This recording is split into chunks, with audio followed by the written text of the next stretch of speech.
C'est la suite de son premier roman qui avait été son très grand succès, donc la suite d'Harry Kéber.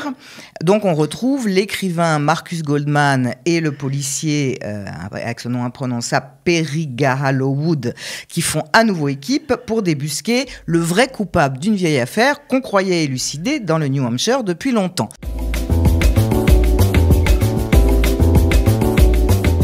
Notre rendez-vous hebdomadaire avec la librairie Vice Versa, présenté évidemment par Nathalie Hirschsprung, le Sefer du libraire, et bien c'est maintenant.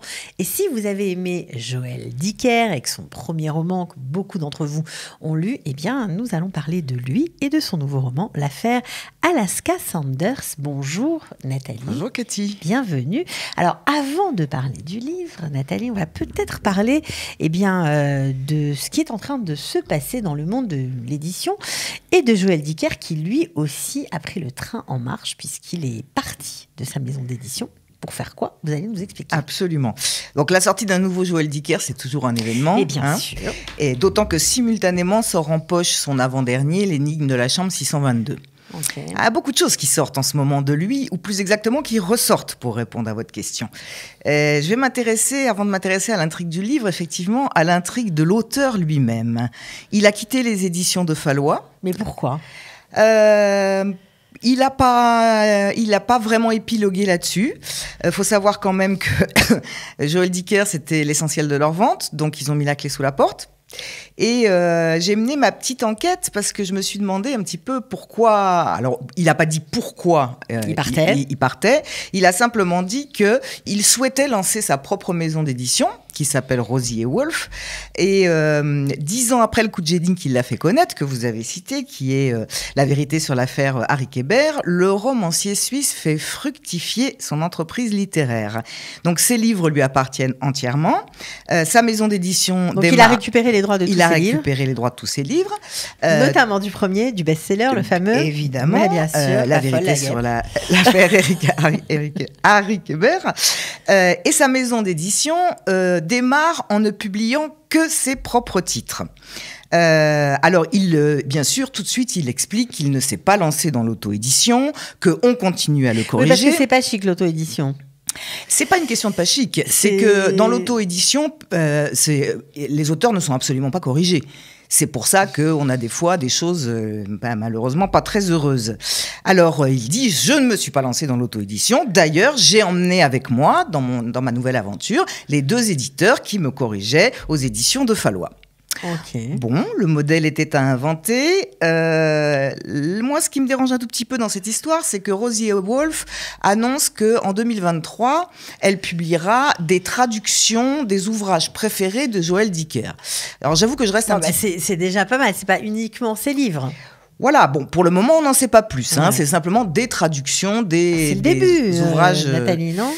Je restais quand même un petit peu sur ma faim parce que je m'attendais à ce qu'un monstre sacré comme ça ait envie de promouvoir des premiers romans, parce que des premiers romans, Dieu sait qu'il y a de la très très grande qualité, et apparemment il dit qu'il va pas s'intéresser aux auteurs francophones, que ça relève du petit monde parisien, que lui il est suisse et que c'est pas son affaire.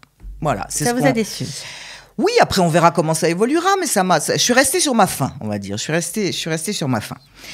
Donc, il a fait ça aussi, faut bien le dire, la vérité, dans un but un peu commercial, pour essayer de mieux tirer son épingle du jeu, tout simplement. Ses motivations. C'est difficile à savoir.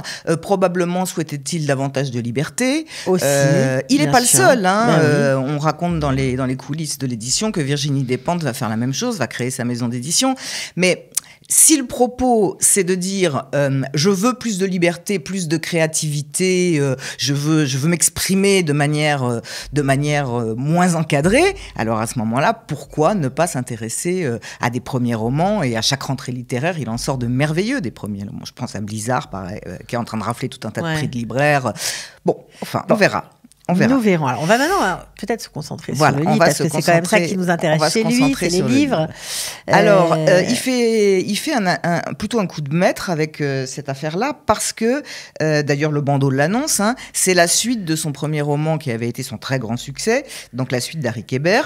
Donc, on retrouve l'écrivain Marcus Goldman et le policier, avec son nom imprononçable, Perry Garalowood, qui font à nouveau équipe pour débusquer le vrai coupable d'une vieille affaire qu'on croyait élucidée résidé dans le New Hampshire depuis longtemps. Alors on retrouve ce qu'on on retrouve tous les personnages, l'ambiance. On retrouve l'ambiance surtout. On retrouve l'ambiance provinciale, les allers-retours entre passé et présent, la même science du rebondissement que dans Harry Kéber. 5 millions d'exemplaires quand même, Harry Kéber vendu à travers le monde. Mais, bon, en même temps, on est dans l'ambiance déjà avec le titre, parce que l'affaire Harry Kéber, l'affaire Alaska Sanders, donc on est déjà dans le bain. Alors, on est en avril 1999, dans une petite ville du New Hampshire, et une jeune fille est retrouvée morte au bord d'un lac. Une enquête rapide, des aveux, un complice, le dossier se ferme rapidement.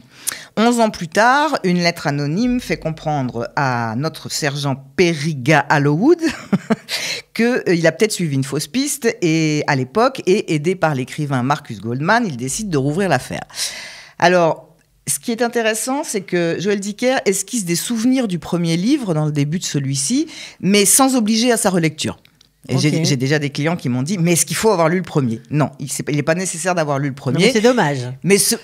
C'est dommage. Oui, mais ceux qui ont lu le premier vont y retrouver leur petit.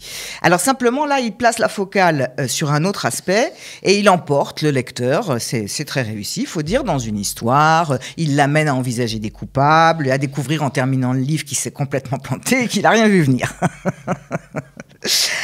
Bon, voilà. Donc, un petit extrait ? Ben oui, bien sûr, comme chaque semaine, on aime bien les extraits. Voilà, pour donner envie aux gens de venir acheter le livre, de le lire en tout cas. Alors, on est en train de traquer un suspect. La photo a été prise à 22h43, fis-je remarquer, soit bien avant le meurtre. 22h43 PT, précisa Lawrence, c'est-à-dire Pacific Time, l'heure sur la côte ouest. Ici, il était 3 heures de plus. 1h43 du matin, m'écriai-je. C'est exact, acquiesça Lorraine.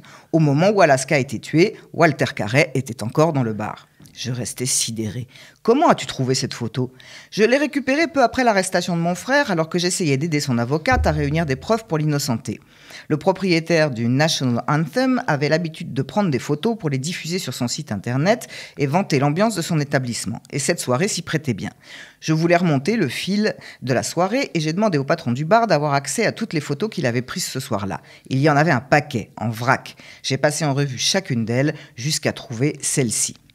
Je dus faire un effort pour contenir mon agitation. C'était la preuve dont Hallowwood et moi avions besoin pour que l'enquête soit officiellement rouverte. Waouh. Bon, on est pris là déjà par l'ambiance et par ces personnages. Vous avez aimé ? Oui, j'ai aimé. Et ce qui est intéressant, c'est que le petit passage que je viens de vous lire, il est quasiment au milieu du livre. Et on ne s'est pourtant pas ennuyé pendant les 250 premières pages. Ouais, pas mal. Bon, alors en tout cas, voilà, vous l'avez compris. Elle vous conseille Joël Dicker, l'affaire Alaska Sanders. Merci Nathalie d'avoir été avec nous. On se retrouve la semaine prochaine. La semaine prochaine. Voilà, super. Merci beaucoup.